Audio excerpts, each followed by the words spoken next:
గూర్చి ఉత్సాహధ్వని చేయుదము. ఒక మౌనికక్క చెప్పింది నాతో పాటు, మిగిలిన వాళ్ళు ఎవ్వరూ చెప్పలేదు. అంచేత దేవుడు మిమ్మల్ని దీవించును గాక. గట్టిగా స్తోత్రాలు చెల్లించండి. హల్లెలూయా. మంచిది. ఈ చదవబడిన వాక్యములో యెహోవాను గూర్చి ఉత్సాహధ్వని చేయుడి. ఎంత మంచి మాట అండి. ఉత్సాహము, సంతోషం అనేది మన జీవితంలో ఎప్పుడు వస్తుంది అని మనం అనుకుంటే ఎప్పుడు వస్తుందండి? చెప్పాలి. ఎప్పుడు వస్తుంది?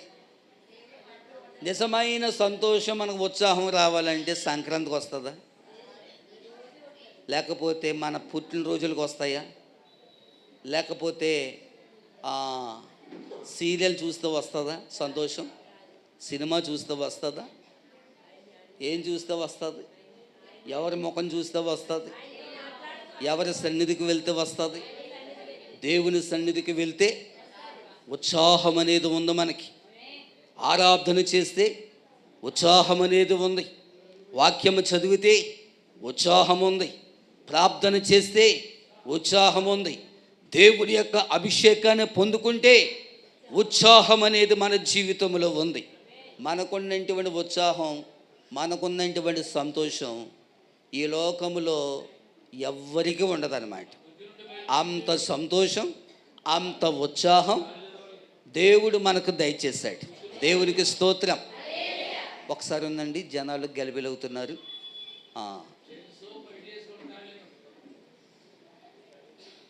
ప్లేస్ లేకపోతే వెనక్కి వేసేసుకోండి. ప్లేస్ లేకపోతే వెనక్కి వేసేసుకోండి. ప్లేస్ ఉండి ఎదరికి పెట్టుకోండి. దారి మూసేయకండి. ఎవరో దయచేసి దారి మూయవద్దు.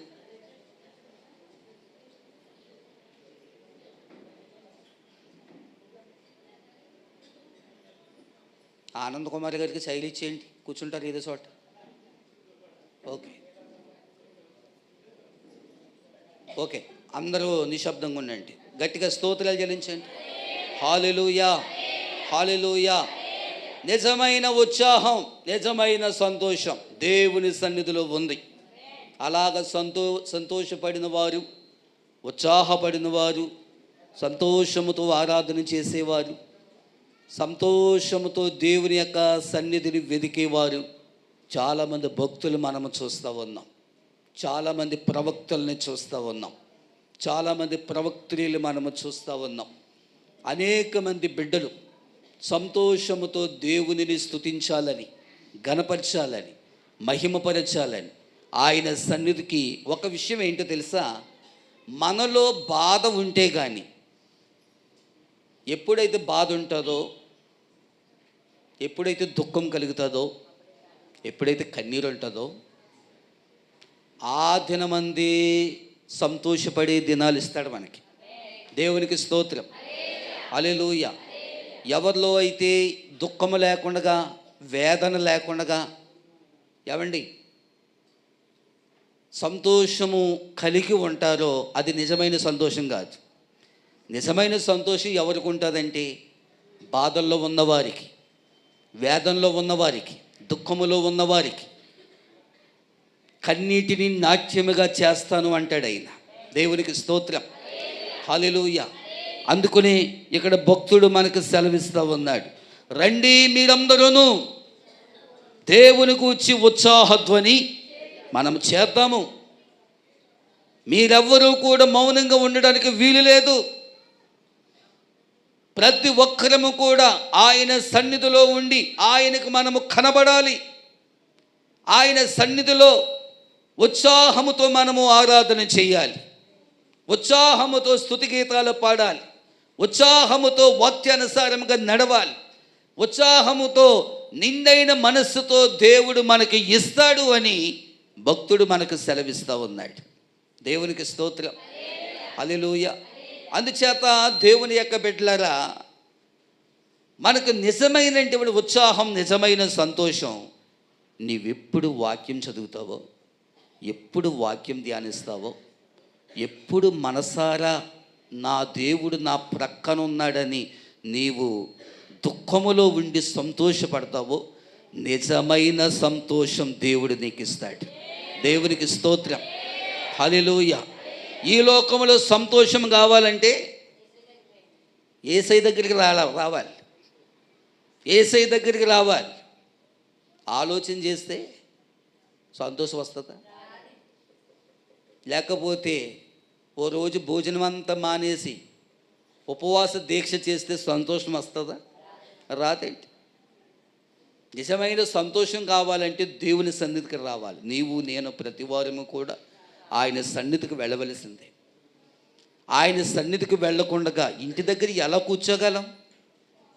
ఎలా ఉండగలం మనం? కొంతమందికి అలవాటు ఏంటంటే నేను ఒంటరిగా ఉండడం అంటే ఇష్టం. ఏముండడం? ఒంటరిగా ఉండడం అంటే మహా ఇష్టం వాళ్ళకి. ఇంకా రెండో వాడు ఎవరు ఉండకూడదు. ఒంటరిగా ఉండడము చాలా ప్రమాదకరమైనటువంటి దారికి తీస్తుంది. ఎందుకు తెలుసా? భయంకరమైన ఆలోచనలు వస్తాయి. చెడు ఆలోచనలు, చెడు తలంపులు, అవసరమైతే చెడు వ్యసనాలు, ఇలాంటివన్నీ కూడా వస్తాయి. ఒక విషయం, ఒంటరిగా ఉన్నప్పుడు నువ్వేం చేయాలా? పడుకొని దొలడం కాదు, ఆలోచించడం కాదు. నువ్వు ప్రార్థన పూర్వకంగా ఉంటే, వాక్యానుసారంగా నీవు ఉంటే గాక దేవుడు నీ హృదయమునే మారుస్తాడు, నిన్నే బలపరుస్తాడు, నిన్ను ఆశీర్వదిస్తాడు. దేవునికి స్తోత్రం. హల్లెలూయా. ఇంకా మనం చూస్తూ ఉంటుంటే మన రక్షణ దుర్గమును బట్టి, మన రక్షణ దుర్గమును బట్టి సంతోషగానము చేదుము. యేసయ్యా నిజమైన రక్షణ దేవుడు మనకు ఎప్పుడు ఇచ్చాడు అప్పుడే దుష్టక్రియలన్నీ కూడా నాశనం చేసి యథార్థమైనటువంటి రక్షణ ఆశీర్వాదమును దేవుడు మనకి ఇచ్చాడంతే. దేవునికి స్తోత్రం. హల్లెలూయా. నిజమైనటువంటి రక్షణ. ఈ లోకంలో రక్షించే వాళ్ళు ఎవరో లేకపోవచ్చు. మనకి యేసునాథుడు మనకున్నాడు.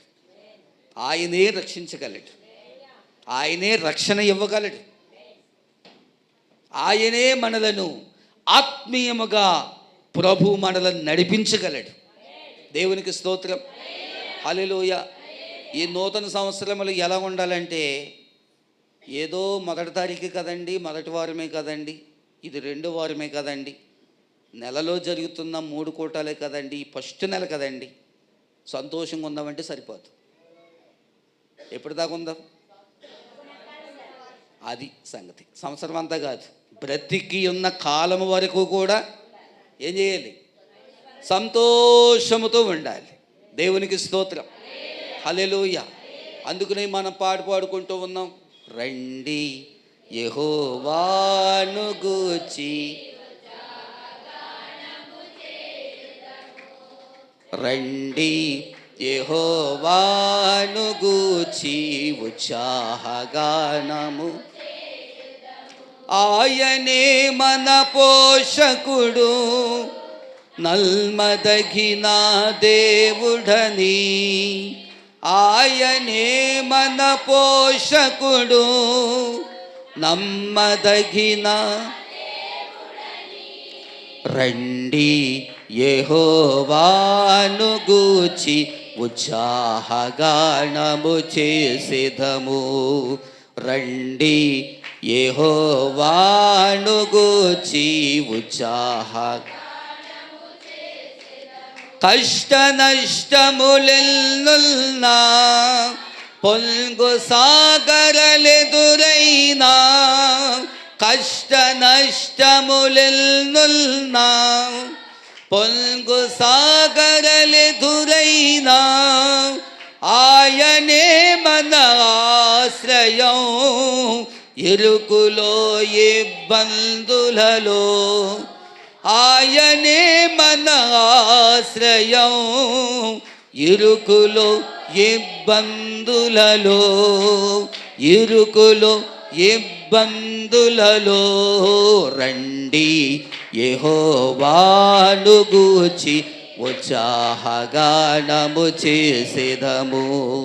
రండి, యెహోవాను గూర్చి.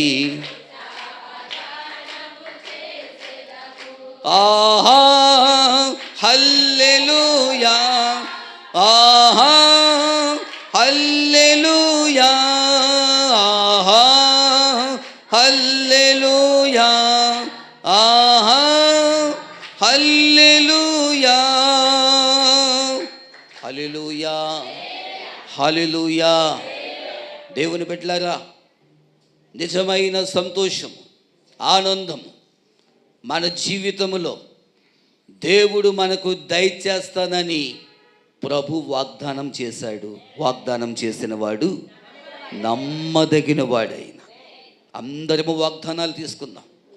ఆ వాగ్దానాలు తీసుకుని జోబులో పెట్టుకుంటే ఫలితం లేదు, బైబిల్లో పెట్టుకుంటే ఫలితం లేదు, అలమారులో పెట్టుకుంటే ఫలితం లేదు, బీరువలో పెడితే ఫలితం లేదు. ఆ వాగ్దానాలు ఈ సంవత్సరం అంతా కూడా నెరవేర్చబడాలి. నెరవేర్చబడాలి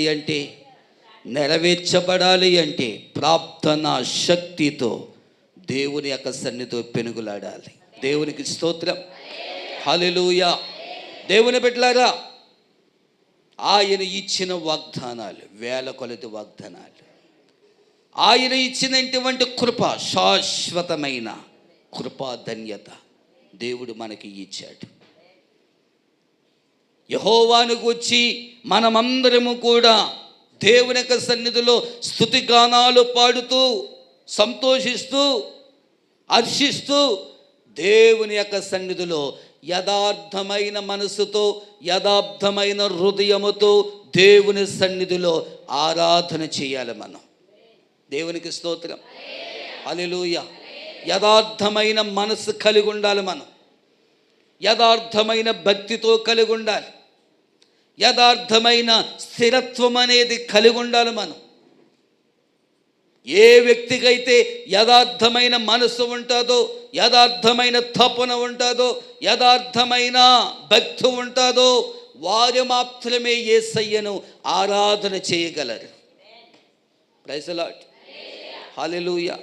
అందుకని ఇంకా మనము ఇక్కడ చూస్తూ ఉంటుంటే, కృతజ్ఞతాస్తుతులతో ఆయన సన్నిధికి వచ్చదము, కీర్తనలు పాడుచు ఆయన పేరట సంతోషగానము చేయుదము. ఎలా పాడాలి? కీర్తనలు పాడుచు. ఏం పాడాలి? కీర్తనలు పాడుచు. ఏమండి? ఆయన పేరట సంతోషగానము చేయుదము. ఈరోజు మీరు అందరూ కూడా వాకలగరువు నుండి, గున్నేపల్లి నుండి, ఇందుపల్లి నుండి, సాకూరు నుండి, బట్లపల్లి నుండి వచ్చారు కదా. అక్కడి నుంచి వచ్చిన వాళ్ళందరూ కూడా మేము పాటలు పాడుకుంటూ వచ్చామండి అన్న వాళ్ళు చేతులు ఎత్తండి ఎవరన్నా ఉంటే. ఎవరు లేరా? అక్కడ ఎవరు చేతులు ఎత్తారు చూడండి. వాళ్ళ పాటలు పాడుకుంటూ వచ్చారంట. అంటే దేవుని మహింపరుచుకుంటూ ఎక్కడికి వచ్చారు? దేవుని సన్నిధికి వచ్చారండి. మీకేమైంది మరి ఎందుకు ఆరాధన చేయలేదు? సీరియస్గా వచ్చేసారా? మరి ఎలా వచ్చారు? నవ్వుతూ రావాలి, పాటలు పాడుకుంటూ వెళ్ళాలి. సైకిల్ మీద తొక్కుకుంటూ వెళ్తే, పాట పాడుకుంటూ వెళ్ళిపోతేనంట అమలాపురం గమ్మునొచ్చేద్దండి. ఏం పాడుకుంటే? పాట పాడుకుంటూ వెళ్ళిపోతాయి. పాట పాడుకుంటూ కానీ దీర్ఘంగా ఆలోచన తెచ్చుకుంటూ వెళ్ళిపోతే అది గమ్మున రాదు. మహిమంత ఎందులో ఉందో తెలుసా? యేసయ్యలో ఉందో మహిమంత. దేవునికి స్తోత్రం, హల్లెలూయా.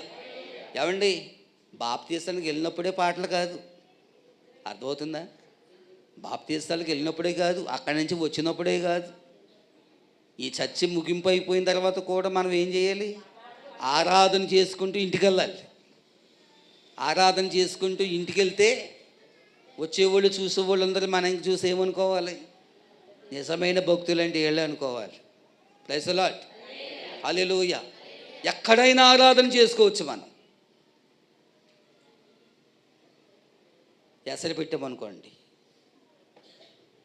ఎసరు కాగుతుంది అనుకోండి, అక్కడ కూడా ఏం చేయాలి? ఆరాధన చేయొచ్చు. అక్కడ కూడా ఆరాధన చేయొచ్చు, తప్పులేదు. ఉల్లిపాయలు కోసినప్పుడు కూడా ఆరాధన చేయొచ్చు. బట్టలు ఉతుకున్నప్పుడు కూడా దేవుని మహింపరచచ్చు. ఎక్కడైనా దేవుని మహింపరచచ్చు. ఏ పని చేసినా అక్కడ ఆరాధన చేస్తూ ఉంటే నిజంగా దేవుడు ఎంత కాపుదల ఇస్తాడంటే అంత కాపుదల ఇస్తాడు మనకి. దేవునికి స్తోత్రం. హల్లెలూయా. మాట్లాడితే అయ్య బాబోయ్ అమ్మోయ్ అనకండి పని చేసినప్పుడల్లా. అంతకే మనకు బలహీనత వచ్చేసింది అనుకో, యేసయ్యా నీకు స్తోత్రం అనండి. స్తోత్రము నాయన, సిలువ రక్తం, యేసు రక్తం అనుకోండి. అనుకుంటూ వెళ్ళిపోతే దేవుడు బలాన్ని ఇస్తాడు, దేవుడు శక్తిని ఇస్తాడు. దేవునికి స్తోత్రం. హల్లెలూయా. కూరగాయలు అమ్మే స్థలంలోనూ ఉల్లిపాయలు ఎంత రేట్ అంటాడు, వంకాయలు ఎంత రేట్ అంటాడు. ఆ మాటను చూసి ఆడేమని ఎక్కువ చెప్తే మన నోట్లో ఒకటే పదం వస్తుంది. ఏమొస్తుంది? అయ్యి బాబాయ్ అంత రేటే, అయ్యి బాబాయ్ అంత రేటే అంటాం మనమా? అంటాం. అదేంటండి అంత రేటు చెప్తున్నారు అనేసి అంటామా? సాధారణంగానే మాట్లాడితే మన నోట్లో ఏమొస్తుంది? అయ్యి బాబోయ్ వస్తుంది. అంచేత అయ్యి బాబోయ్ అని పక్కనెట్టేసి యేసయ్యను స్తుతించే విధముగా, యేసయ్యను ఆరాధించే విధముగా మనము ఉండాలి. దేవునికి స్తోత్రం. హల్లెలూయా. ఏం చేయాలి? కీర్తనలు పాడుచు ఆయన పేరట సంతోషగానము చేయుదము. దేవునికి స్తోత్రం. హల్లెలూయా. రేపు బాపు మన వాళ్ళందరూ కూడా హాలిడే ఇచ్చారు కదా, సెలవులు ఇచ్చారు కదా, పిల్లలకు సెలవులు కదా అని ఊర్లు వెళ్తారు. తట్టబుట్ట చదువుకుని వెళ్తారా? వెళ్ళిన తర్వాత సంతోషంగా బాగా వెళ్ళిపోతారు అక్కడికి. అక్కడ సూపర్గా ఉంటారు. వారం దినాలు ఉన్నా, 4 రోజులు ఉన్నా సూపర్గా ఉంటారు కదా. సూపర్గా ఉన్న తర్వాత దిగేలేసుకుని వస్తారు మళ్ళీ. ఎందుకంటారు? సంతోషం అంతా అక్కడ అయిపోయింది. ఎక్కడ అయిపోయింది? అక్కడ అయిపోయింది సంతోషం. సంతోషం అక్కడ అయిపోయింది కాబట్టి ఏంటమ్మా అలా ఉన్నవేంటంటే, ఏమో తమ్ముడా 4 రోజులు ఉండగానే ఏమనిపించలేదు, చాలా బెంగగా ఉంది అంటారంటారా? చాలా బెంగగా ఉందనేసి అనుకుంటాం మనం కదా. అంటే వెళ్తూ బాధ, ఇంకోటి చెప్పండి, వెళ్ళకపోతే మరొక బాధ. Praise the Lord. హల్లెలూయా. అంటే మన తపన ఏంటంటే ఎప్పుడు వెళ్ళిపోవాలనుకుంటాం. కానీ తీరా వచ్చిన తర్వాత సంతోషంగా వస్తామా? రాం మనం. అందుకనే యేసయ్య మనల్ని ప్రేమించే దేవుడైన. ఏమండి, లోకములో ఎవ్వరూ కూడా ఇంత ప్రేమ మనకి ఇవ్వలేదండి. అంత శాశ్వతమైన ప్రేమ యేసయ్య మనకి ఇచ్చాడండి. శాశ్వతమైన ప్రేమతో మనల్ని ప్రేమించాడు. దేవునికి స్తోత్రం. హల్లెలూయా. యేసయ్యను మనము మనసారా, నోరారా, తనివి తీరా యేసయ్యను మనము ఘనపరచాలి, మహిమపరచాలి. ఈరోజు మంచి బట్టలు వేసుకొని వచ్చాం మనం. దేవా, ఈ మంచి వస్త్రాలు ఇచ్చినందుకే నీకు స్తోత్రం అని చెప్పామా? ఏమండి, మిగతా వాళ్ళందరూ అలా చూస్తున్నారేంటి? నేను చెప్పింది మీకు ఏమైనా అర్థమైందా? మంచి వస్త్రాలు ఇచ్చినందుకు నీకు స్తోత్రం నాయన అని చెప్పారా? 2-3 అంటున్నారు అంతే, మిగతా వాళ్ళు ఎవరు అంటలేదు. దేవా, ఈరోజు మంచి ఆహారం ఇచ్చినందుకు నీకు స్తోత్రం నాయన అని చెప్పారా? ఏమండి, చెప్పలేదా? యేసయ్య మీద నేరం వేసేద్దామని అదంటవా? రైట్. ఓకే. అక్కోళ్ళు ఏమంటున్నారంటే, ఇంకా భోజనాల దగ్గరికి వెళ్ళలేదు కదండి, భోజనం తిన్న తర్వాత అప్పుడు చెప్తామండి అంటున్నారు. ఓకే. దేవునికి స్తోత్రం. హల్లెలూయా. దేవా, ఈ రాత్రి మంచి నిద్ర నాకు ఇచ్చినందుకు నీకు స్తోత్రం నాయనని చెప్పారా? కొంతమంది నిద్ర పెట్టదు, అటు దొలుతారు, ఇటు దొలుతారు, అటు దొలుతారు. వాళ్ళకి నిద్ర పట్టదు. నిద్ర వచ్చే సూత్రం ఏంటి చెప్పనా? నేను చాక్లెట్ వేయకండి, లేకపోతే మొత్తబెళ్ళ వేయకండి. నిద్ర వచ్చే వరకు కూడా యేసయ్యా నీకు స్తోత్రమైనా అనుకోండి. నిద్ర వచ్చే వరకు, నిద్ర వచ్చేసింది అనుకోండి, స్తోత్రం పక్కనెట్టండి, ఏసేంటి పడకంతే వచ్చేస్తుంది వద్దరు. దేవునికి స్తోత్రం, హల్లెలూయా. అందుకనే వాక్యము మనకు సెలవిస్తూ ఉంది, యెహోవా మహాదేవుడు దేవతలందరికీ మహాత్యము గల మహారాజు, భూమ్యాగాధ స్థలములు ఆయన చేతిలోనున్నవి, పర్వత శిఖరములు ఆయనవే. దేవునికి స్తోత్రం, హల్లెలూయా. ఆయన ఎలాంటి దేవుడు? మహాదేవుడు. ఆయన దేవతలందరికీ మహాత్యము గల మహారాజు ఆయన.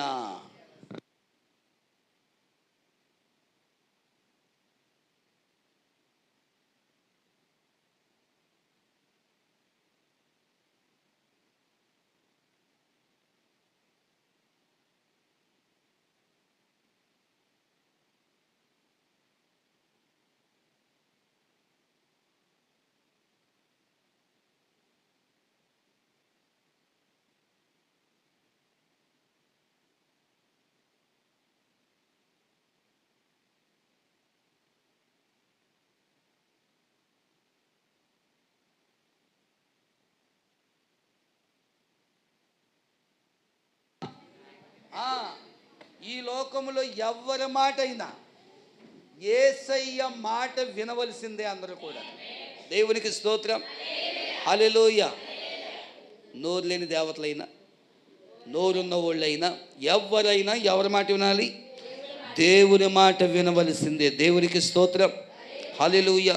భూమి ఆగాధ స్థలములు ఆయన చేతిలోనున్నవి, పర్వత శిఖరములు ఆయనవే.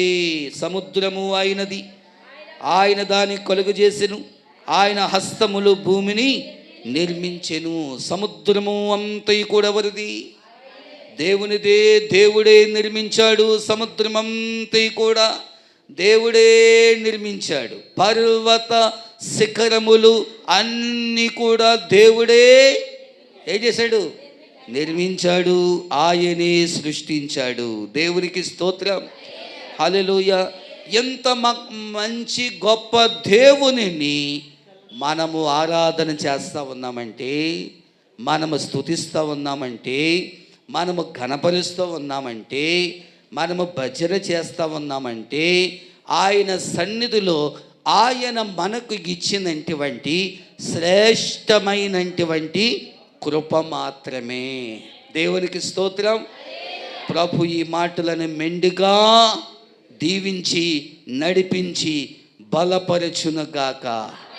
ఆమేన్, ఆమేన్.